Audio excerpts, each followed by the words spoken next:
Good evening budding lawyers.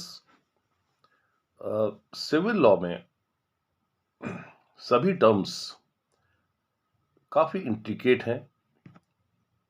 अगर आप detail में समझेंगे तो आपको आसानी होगी कि कुछ ऐसे फंडामेंटल टर्म्स हैं जो शुरू से ही आप सभी को क्लियर होने चाहिए।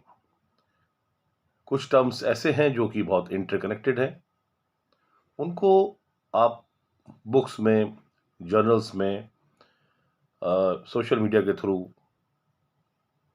पढ़ सकते हैं, जान सकते हैं। यहाँ पर हमारा अटेम्प्ट है आपके सामने उनको एक सरल भाषा में व्याख्या करने का। तो ये 4 टर्म्स कौन से हैं जो कि इंटरकनेक्टेड हैं और उनका एक दूसरे के साथ में कुछ ना कुछ संबंध है। एक सिविल सूट के अंदर कई तरह के कंसर्न होते हैं। यह है कि अगर कोई एक सूट न्यायालय में दायर हुआ है तो वह दोबारा से ना हो जाए। आफ्टर ऑल, इस बात के ऊपर कैसे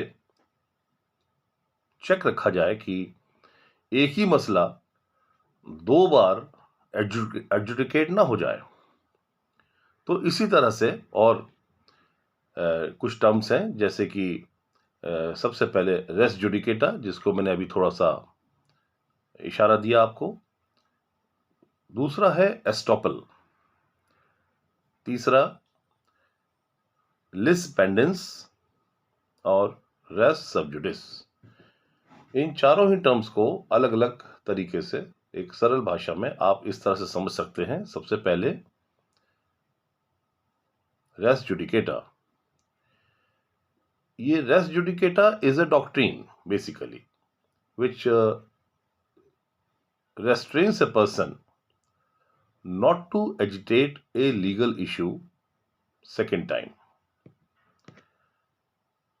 The issue which has been already adjudicated or determined or decided by the competent court. यानी कि एक व्यक्ति किसी दूसरी पार्टी जो कि सेम पार्टी हो उसके खिलाफ same matter, same subject matter और सेम इशू को लेकर जो कि ऑलरेडी फाइनलाइज्ड है उसे दोबारा किसी न्यायालय में दाखिल न कर दे। अब न्यायालय को कैसे पता चलेगा? न्यायालय के पास में जानकारी का स्रोत आज तक भी पुख्ता तौर पर दूसरी पार्टी ही है। यह दूसरी पार्टी न्यायालय के संज्ञान में यह लाएगी कि यह मैटर ऑलरेडी डिटरमाइंड है और इसके ऊपर अब दोबारा से कोई चर्चा नहीं हो सकती, कोई जुडिशियल डिसीजन नहीं आ सकता। यानी कि this is a procedural doctrine and it provides basically finality to the judicial decision. जो बेसिक पर्पस है वो है that the litigation must come to an end. अगर यह प्रोविजन ना हो तो एक ही मसले को बार बार उठाया जा सकता है, न्यायालय के सामने लाया जा सकता है, विभिन्न न्यायालयों के सामने, कभी कहीं तो कभी कहीं। तो इसलिए यह एक प्रोसीजरल डॉक्ट्रिन है which is basically to end the litigation and here the court is prohibited to inquire further into a decided matter. ये एक मूल करेक्टर है रेस जुडिकेटा का। किसी भी कंपटीशन में आपका यह लिख देना और इतना बयान कर देना भी काफी होगा, यह मैं आपसे कह सकता हूं। अब दूसरी बात आती है कि एस्टॉपल क्या होता है। एस्टॉपल में जो कनेक्शन बनता है वो है लॉ ऑफ एविडेंस के साथ। एक व्यक्ति एक स्टेटमेंट देता है या कोई डॉक्यूमेंट सबमिट करता है, वह उस स्टेटमेंट या डॉक्यूमेंट को कंट्राडिक्ट करने के लिए अब स्टॉप्ड है। अगर वह दूसरी कोई स्टेटमेंट या डॉक्यूमेंट उस पहले वाले को कंट्राडिक्ट करते हुए दाखिल करता है, तो यहां पर लॉ ऑफ एस्टॉपल उसे ऐसा करने से बाधित करेगा। तो दोनों में, रेस जुडिकेटा और एस्टॉपल में, कुछ कनेक्टिविटी होते हुए भी ऐसा लगता है शब्दों से, मगर दोनों अलग अलग लॉ को डील कर रहे हैं।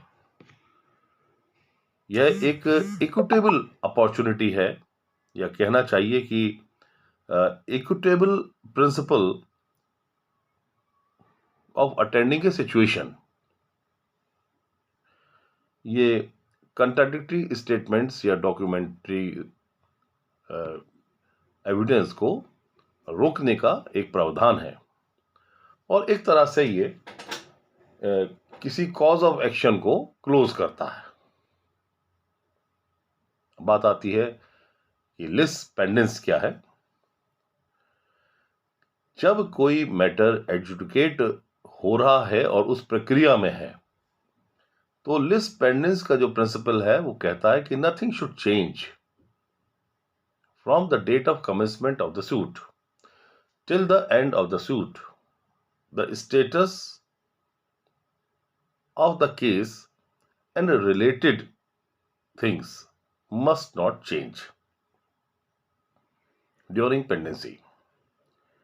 Nothing more can be introduced. However, the rights and obligations before the commencement of the suit, which have been fulfilled, which have been addressed, are unaffected. ये सिर्फ principle during the pendency of the suit में किसी भी तरीके का कोई further ऐसा development को रोकने के लिए जिससे कि कहीं कॉज ऑफ एक्शन एंडेंजर ना हो जाए, तो इसको हम कहते हैं principle of lis pendens. Res sub judice ये चौथा टर्म है, और जहां लिस पेंडेंस किसी एक पर्टिकुलर केस से रिलेटेड है, रेस सब जुडिस दो या दो से ज्यादा सूट के ऊपर एप्लीकेबल होता है। जब एक पर्टिकुलर सूट ऑलरेडी कोर्ट में चल रहा है, तो उस चलती अवस्था में वैसा ही suit same party same subject matter के ऊपर किसी और न्यायालय में नहीं चल सकता।